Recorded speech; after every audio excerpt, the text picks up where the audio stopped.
Shut up and sit down.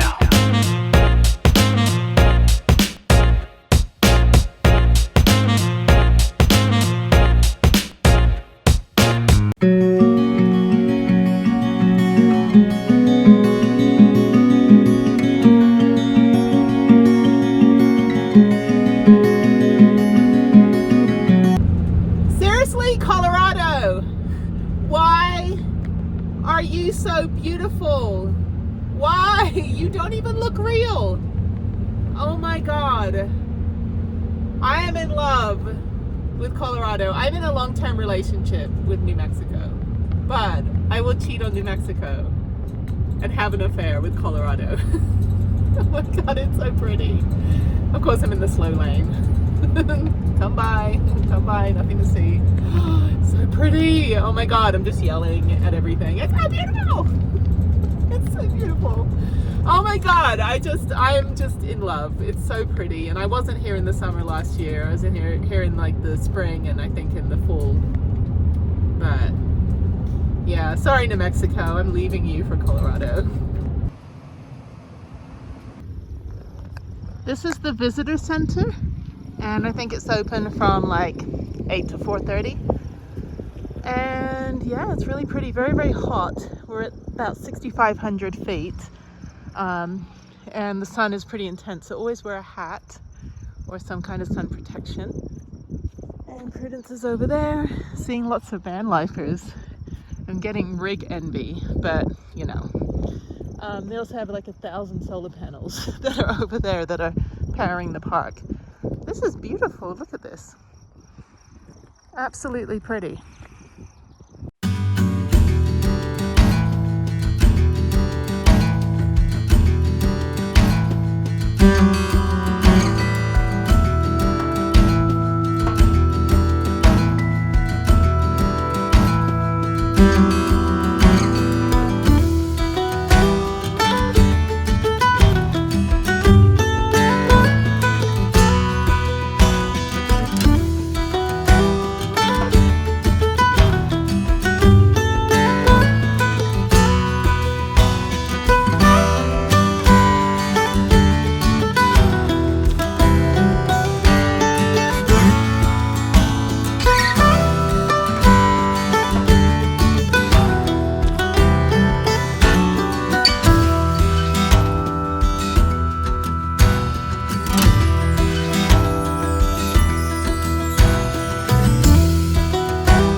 Stopping off at the lodge. That was a fun drive, all windy and stuff. I'm going to park next to a bunch of these factory built vans, not my freaking amateur hour, but anyway. All right, I'm going to go in and go check out this place and then keep driving. It's good that you can like break up the drive because it's a little bit like knuckle crunching. I don't know if that's even a thing. A guy walks past me. I hope I didn't insult his van, but he's in a car, so you know. I don't think van lifers are very sensitive, you know, because we're all so different with our rigs, but yeah. Anyway, there's Prue. There's my girl.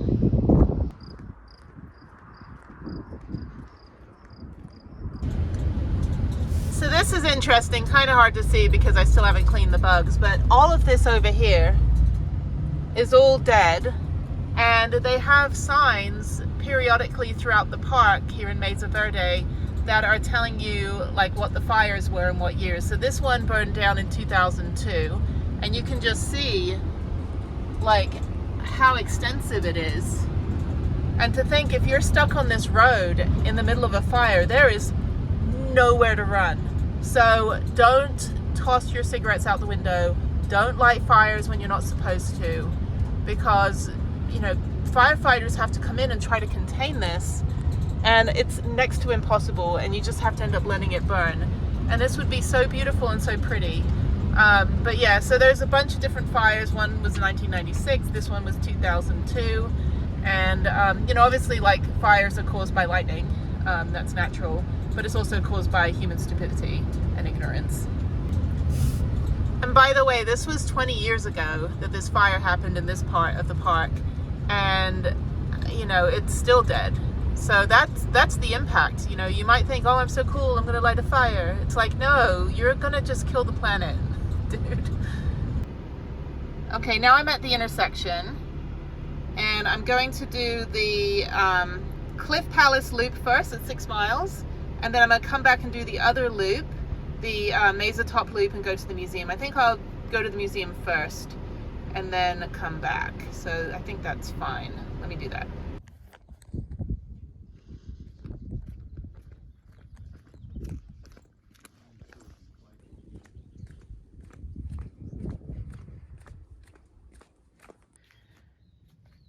So it looks like the museum is closed for renovation. So that's disappointing, but maybe the shop is open. Even though I just bought a t-shirt, actually I bought the Mesa Verde version of the shirt I'm wearing for Zion. So that's awesome. There's hiking trails over there. Way too hot and sunny for me though. So I'm gonna keep going and go do the 2 driving tours and then go to my ranger assisted tour. So the museum is closed and the Mesa Top Loop is the only one open. The Cliff Palace Loop is also closed for renovations. They do have tours there. I think that's opening in July. It's now Memorial Day weekend, so the end of May. So I'm just gonna do the loop and that's good. So I think I'd like to spend a little bit more time on the other side of the park. Yeah, so I got this Zion shirt, which is super soft and just really fluffy. And they have a Mesa Verde version. And on the back, you can't really see because I'm driving, but on the back it has like a map of the park and coordinates and stuff. And then on my sleeve it has the longitude and latitude of Zion. So now I've got one for Mesa Verde. They're just really great. I like long sleeve shirts, obviously. Driving, you do have to protect your skin when you're driving. And I will eventually get the Lumiere like tint on my windows. I need to get a new windshield because I have a little crack from a rock that's kind of almost fixed, but not really.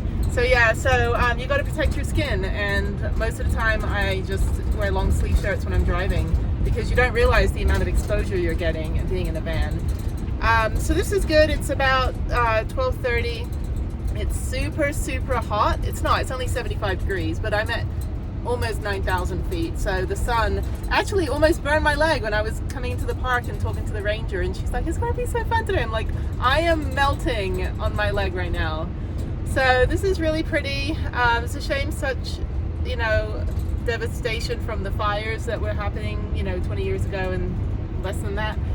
Anyway, so it's good. I'm kind of getting hungry, so I think maybe I can get some lunch before I do my tour. And then I think after that I'm going to go to the BLM land, which is not too far. It's like 10 minutes outside the park. And then go ahead and just kind of chill out for the night and hopefully maybe meet some van lifers. I don't know. I see a lot of factory built vans. I haven't seen any, you know, like jacked up, like, you know, glued together IKEA hacks like my van, but I'm sure they're out there. So not very busy today, surprisingly. A couple tour buses, but really quite nice. And there is a, oh no, this is parking. Okay, so I'm gonna put my hiking boots on and go for a hike.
there's van lifers, there's trucks, and I am looking for parking, and I need to figure out where the longhouse is.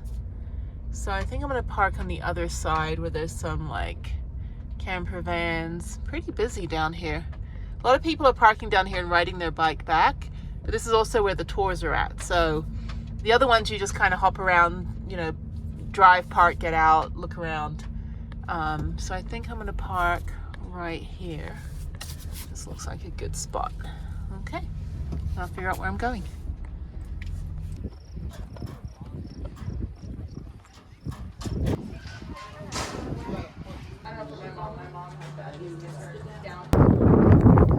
Okay, the last activity of the day, it's a little windy, so I'm going to walk a mile down to the longhouse tour, start of the tour. So if you can see, you just walk down this road, and I already have a ticket. I think it was like $8, but I managed to get one. It was pretty much sold out right away, but I didn't know I was coming here, and I'm glad I came down here. This has been a really fun day. Beautiful drive, probably the most, it's a little windy, the most fun drive that I've had in a national park. Very windy and curvy road. A lot of these like dead trees though from fires, as I mentioned before. They're like ghost trees.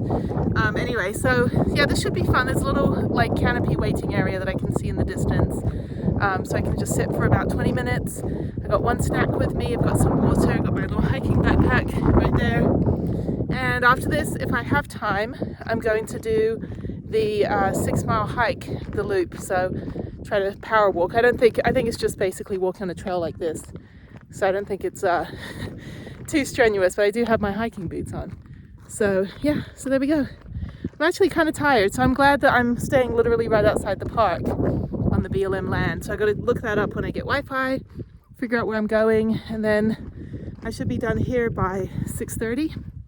And then I think it's about 45-minute drive to get out of the park and then across the street and then park up for the night. So tomorrow's the big day at Durango, which you'll see on a different video. So yeah, so let's do the longhouse tour and then get out of here. It's super fun, really nice park, really nice.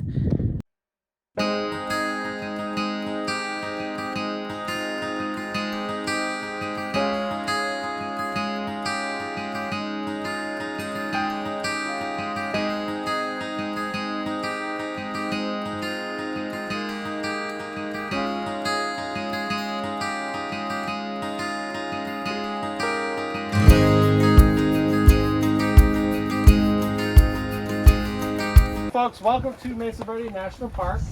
My name is Ranger Brown. What you're about to do is what's called a ranger assisted tour, which means you walk yourselves down this nice paved path, down the nice concrete steps, so you'll drop down about 150 feet within 3/4 of a mile. Longhouse. We ask that you not sit, stand, climb, lean, or run, or try and play tag in the dwelling. The rangers will point out areas where it's safe for you to sit and to stand, and to see really cool things. This is the last tour of the day, by the way. So you'll get 45 to 60 minutes, but if you feel about, I'd say 3:45, you want to get a head start, you're more than welcome to break away from the tour and start heading up if you wish.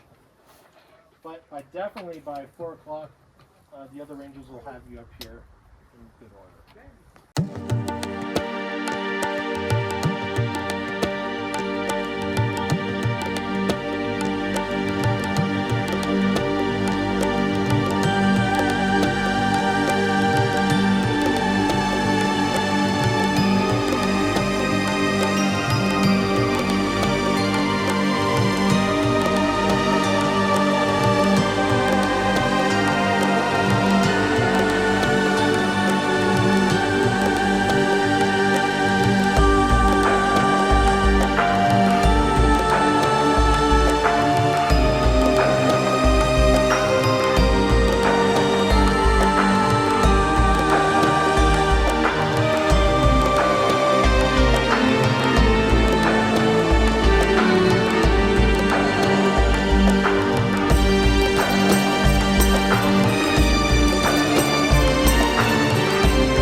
petroglyphs, are there?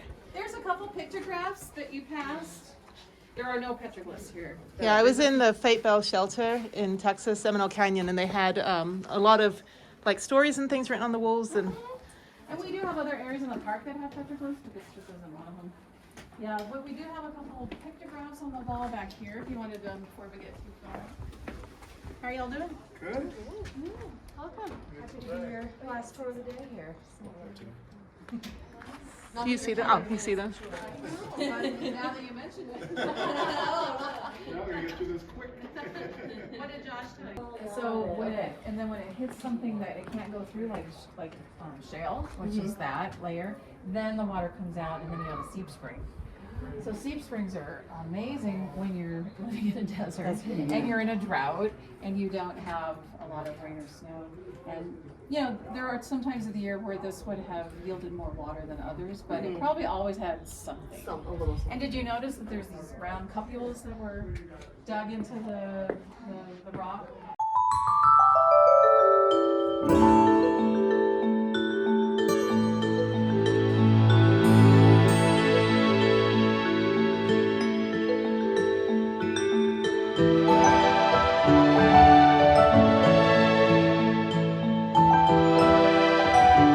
Extinct. Yeah. So yeah, so you think they had no wheel. Right? They had no wheel. They had no iron, no metal. Right? Guys. So they had It's stone amazing. tools. It's amazing. Yeah. It's truly amazing. To cut a tree down with a little rock Yeah. axe that they, Yeah. and you saw where they were sharpening.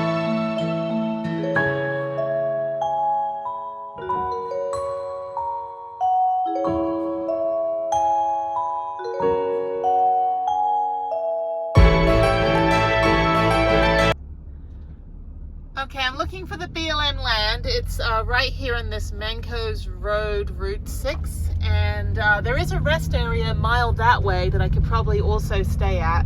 I might go back there. Once I find the BLM, I'll leave here, go a mile down the road, dump out my toilet, and then come back. So it's supposed to be up here. It's supposed to be dispersed camping. This is supposed to be BLM. But I don't see anyone else right now, and it looks like it's very private. So I'm gonna just go up this road a little bit, and there might be dispersed. If not, I'll just stay at the rest area. I'm not really bothered at this point. I'm quite tired. I didn't expect to be driving, you know, almost like 7 or 8 hours today, total driving. But yeah, so there should be pull-offs here. I don't see anyone. It's a Friday, so I would assume there are people up here, but I don't know. And this looks like it's private. What I'm looking for is a burgundy sign that has a bunch of rules on it. No outlet. So that may not be there. So I don't know, I'm gonna look for it. Very pretty up here, very, very hot though, no shade. So maybe the rest area might be the best option, which is fine, it's just a mile. Well, there's dispersed camping. I see a picnic area up there. I'll keep going. So just to note, there was no camping signs in the pull-offs, which is usual, especially when there's a designated area for the dispersed camping. So no camping, no camping. There's electricity. There's little camping sites up here. Okay, and there's a house. Maybe that's a house. Yeah, I don't think it's up here. I think the coordinates were off. That's fine. I'll go to the rest area.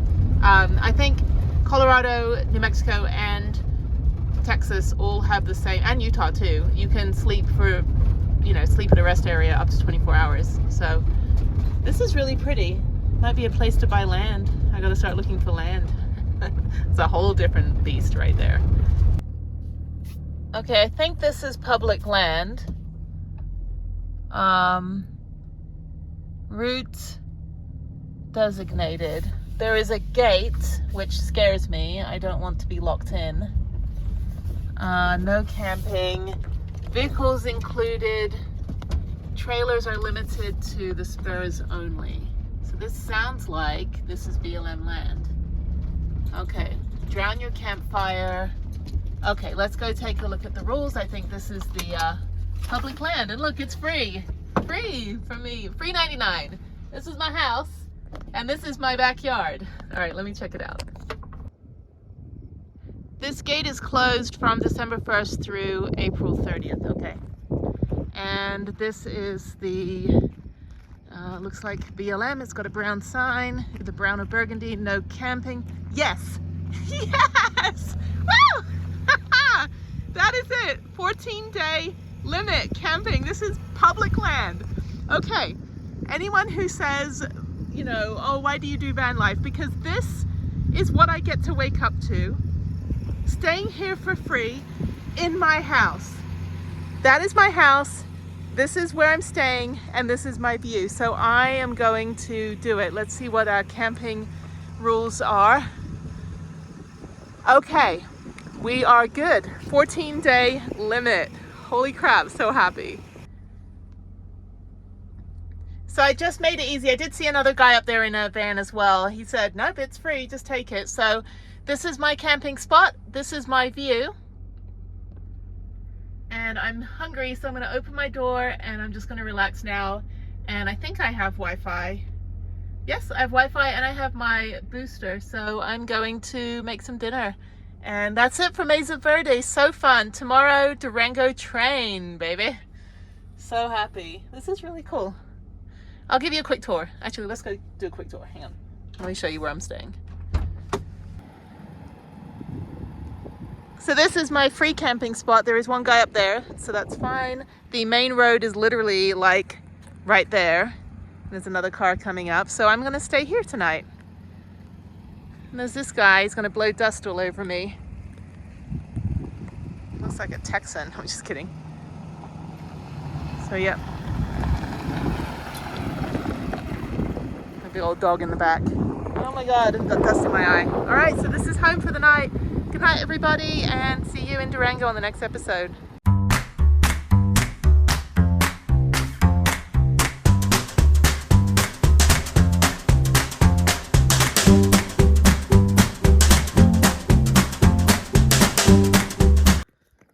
Good morning from about 8,000 feet. So I'm at this rest area, which is about a mile from the BLM.